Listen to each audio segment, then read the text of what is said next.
네, 안녕하세요. 제이드입니다.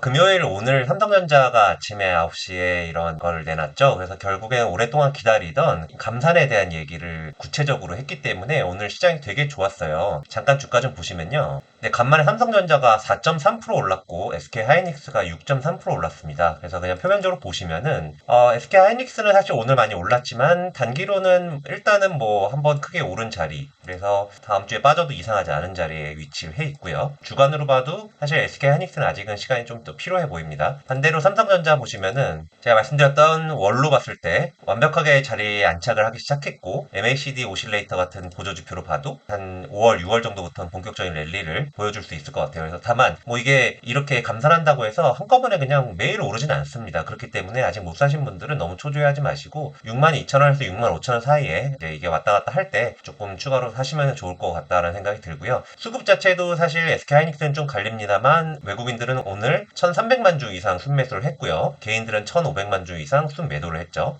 네, 사실 되게 간단한 얘기인데, 그래서 삼성전자, SK하이닉스를 가지고 가을 정도까지 가져가시면은 좋은 결과가 있을 걸로 보고 있고요. 뭐 조금 길게 이어지면은 올 겨울, 내년 초 정도까지도 반도체가 중장기로는 대장주 역할을 할 거다라는 생각엔 변함이 없고요. 그래서 저도 핵심 포트는 삼성전자, SK하이닉스, LG전자 같은 것들로 많이 가지고 있고요. 오늘은 그리고 에코프로 관련된 얘기를 좀 해볼게요. 에코프로랑 에코프로 BM 합산으로 시총이 지금 40조 정도까지 올라갔더라고요. 이 40조라는 게 얼마나 큰 건지 감이 없으신 분들을 위해서 정리를 좀 했는데, 오늘 영업이익 실적 굉장히 좋은 실적을 내놓은 LG전자도 18조 정도 시가총액이고, 현대차가 39조고, 2년 전만 해도 그 난리가 났었던 카카오도 시총이 현재는 26조입니다. 그리고 신세계 같은 대표 백화점 주식은 2조예요. 그래서 소위 재벌이라고 하면은 뭐 신세계나 뭐 삼성이나 뭐 이런 데를 얘기하지만, 사실 에코프로 이쪽이 사실은 지금으로 봤을 때는 재벌 같은 모습을 보여지고 있고요. 제가 뭐 이게 어쩌다는 얘기를 드리고 싶진 않아요. 저도 되게 이거에 대해서 할 말이 많고, 이게 대중들이 생각하는 대로 몇 년 뒤에 엄청난 돈을 벌지 못할 거다라고 생각을 하는 사람 중에 하나지만, 지금 그런 얘기 해봤자 병신아 너가 안 샀으니까 개소리 한다라고 할 것 같아가지고 뭐 그런 얘기는 차치하고요. 일단 과거에 이런 미친 주식들의 선례를 한번 좀 제가 오늘 심심해서 한번 좀 봤어요. 과거에 미친 주식들이 뭐가 있었느냐, 뭐 여러 가지를 볼 수 있는데 2017년에 신라젠이 대표적이었고, 지금은 이제 뭐 상폐된 걸로 다들 알고 계시고, 2019년 HLB, 그리고 2018년, 21년에 셀트리온 헬스케어, 그리고 2021년에 다들 아시는 것처럼 카카오, 뭐 이런 것들이 있었습니다. 저는 내용이 어떻고 이건 됐고, 뭐 전기차가 뭐 2030년에 뭐 100% 되든 뭐 이런 얘기는 다 차치하고 그냥 아무 생각 없이 한번 그냥 주식 그 자체로 한번 보도록 하겠습니다.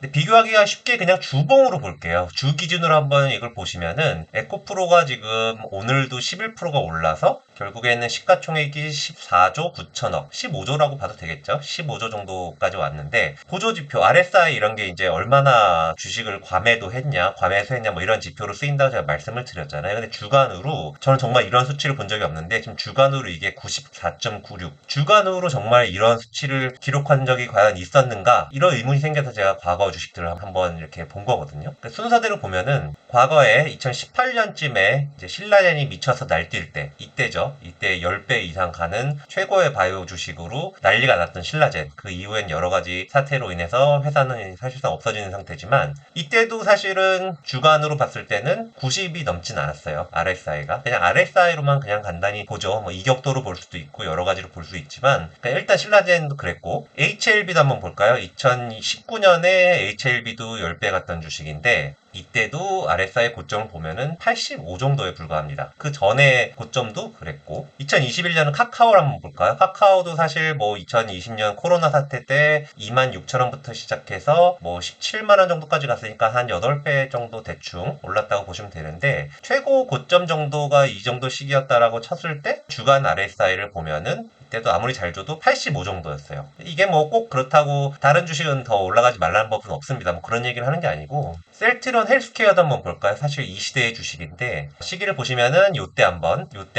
엄청 크게 상승을 했었죠. 보시면은 이때도 주간으로 RSI가 가장 높아졌을 때가 88. 역시 셀트리온 헬스케어 좀 높았네요. 다른 주식들보다는. 그리고 2021년에 코로나 이후에 바이오주 난리 났을 때도 미쳤다 했는데 그때도 83 정도. 그런 걸 감안했을 때 지금 에코프로가 얼마만큼 이게 과매수가 심한지는 일단은 자명해 보입니다. 얼마나 더 가고 빠질지 모르겠지만 만약 빠졌을 때는 이게 2021년에 집을 못 사는 사람들이 집을 막판에 뛰어 들어가서 산 거랑 되게 비슷한 현상이라 볼 수 있고요. 이번 주에 뭐 그런 연락들이 많았어요. 우리 시어머니가 에코프로 BM 사야 된다고 해서 막 시간 외로 거래를 할 정도로 마음이 급했다라는 거죠, 개인들이. 그래서 지인들도 갑자기 저한테 주식을 많이 물어보고 뭐 이런 일들이 생기더라고요. 그래서 이게 과연 저는 그냥 단순히 시장 참여자로서 시장 전문가로서 그냥 그런 현상을 얘기하는 겁니다. 그래서 에코프로 BM도 한번 볼까요? 에코프로 BM도 보시면은 에코프로 BM은 에코프로보다 좀 낫네요. 86 정도인데 역시나 조금 과매수가 심한 상태는 맞는 것 같아요. 그래서 저도 지금 이 구간에서 3번 숏을 성공했고 4번째 원정이 매우 고통스럽긴 합니다만 사실 마음이 되게 뭐 불안하거나 엄청 그렇진 않아요. 왜냐하면 결국에는 시간이 매주 지날수록 포지션을 쌓을 수 있는 현금이 있는 건 나고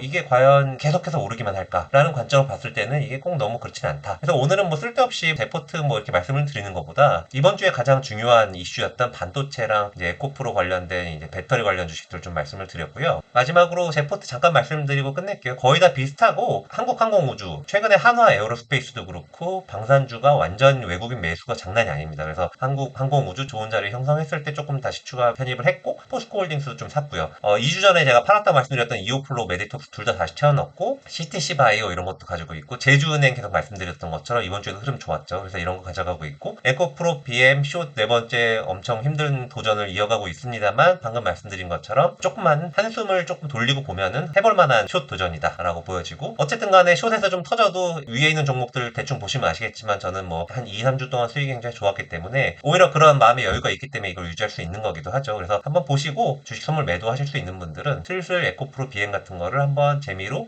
숏 연습 겸 한번 해보시면 좋을 것 같습니다. 주말 잘 보내시고요. 오늘도 시청 감사드립니다.